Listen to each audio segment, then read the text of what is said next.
I think that this week the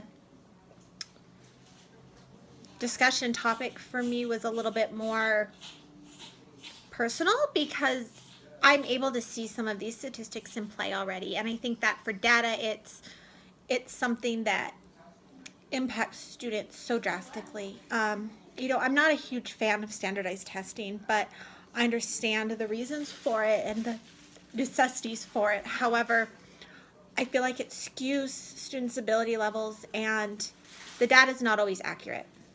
And I think that that's the biggest thing that we have to remember when looking at data and it coming to students is that it's not always accurate.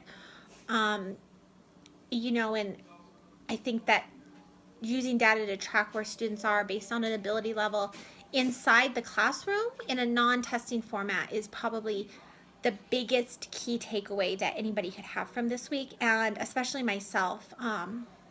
Doing things like reading charts or interactive math drills, things like that are what's important because it gives you a weekly benchmark of where your students are, and it gives a way to see where they are without the anxiety of a test, the pressure of a test, the issues of a test.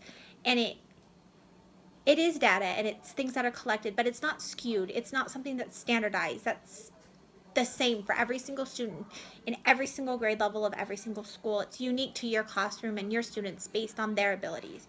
And I think that that's something to remember that for me was the biggest highlight and takeaway from this week is seeing that you have to think outside the box and you have to be able to see that yes, the data is important, but it's how you collect the data and what you do with it has a bigger impact.